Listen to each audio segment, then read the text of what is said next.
കേരളത്തിൽ പുതിയ പ്രതിപക്ഷ നേതാവ് എത്തിയോ എന്നൊരു സംശയം. എന്താണെന്നല്ലേ, രമേശ് ചെന്നിത്തല കഴിഞ്ഞ ദിവസം പങ്കെടുത്തൊരു ചടങ്ങിലെ ചെറിയൊരു ദൃശ്യം കണ്ടേ. പ്രതിപക്ഷ നേതാവ് നമ്മുടെ വളരെ വളരെ വേണ്ടപ്പെട്ട രമേശ് ജിക്ക് വേറെയും പരിപാടിയിൽ സംസാരിക്കാനുള്ളത് കൊണ്ട് അതിനുശേഷം ഞാൻ സംസാരിക്കാം. ഞാൻ എൻ്റെ വർത്തമാനം ഇവിടെ വെച്ച് നിർത്തുകയാണ്. പ്രതിപക്ഷ നേതാവ് നമ്മുടെ വളരെ വളരെ വേണ്ടപ്പെട്ട രമേശ് ജിക്ക് വേറെയും പ്രതിപക്ഷ നേതാവ് നമ്മുടെ വളരെ വളരെ വേണ്ടപ്പെട്ട രമേശ് ജിക്ക് വേറെയും കേട്ടോ. പ്രതിപക്ഷ നേതാവിന് വേറെ പരിപാടിയിൽ സംസാരിക്കാൻ ഉള്ളതിനാൽ ഞാനിപ്പോൾ സംസാരിക്കുന്നില്ല എന്ന് കഴിഞ്ഞ ദിവസം രമേശ് ചെന്നിത്തല പങ്കെടുത്ത പരിപാടിയിലെ ഒരു അനൗൺസ്മെൻ്റ് ആണ്. ദാറുൽ ഹുദ ഇസ്ലാമിക സർവകലാശാലയുടെ 40ാം വാർഷിക ജൂബിലി സമ്മേളനത്തിലാണ് ഉദ്ഘാടകനായി പങ്കെടുത്ത രമേശ് ചെന്നിത്തലയെ പ്രതിപക്ഷ നേതാവെന്ന് അഭിസംബോധന ചെയ്തിരിക്കുന്നത്. ചെന്നിത്തല അത് തിരുത്തിയതുമില്ല.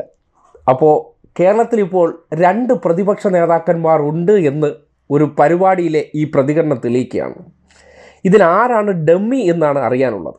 ബ്രുവറി അഴിമതി ഉൾപ്പെടെ പലതിലും ഒരേ സമയം 2 കോൺഗ്രസ് നേതാക്കന്മാർ 5 മിനിറ്റ് ഇടവേളകളിൽ വാർത്താ സമ്മേളനം നടത്തുന്നത് നമ്മൾ കണ്ടതാണ്. അതേപോലെ ഇപ്പോൾ സമാന്തരമായിട്ട് പല കാര്യങ്ങളിലും അടിക്കടി വാർത്താ സമ്മേളനം. രമേശ് ചെന്നിത്തല വിഭാഗം മാപ്രകൾ, സതീശ വിഭാഗം മാപ്രകൾ.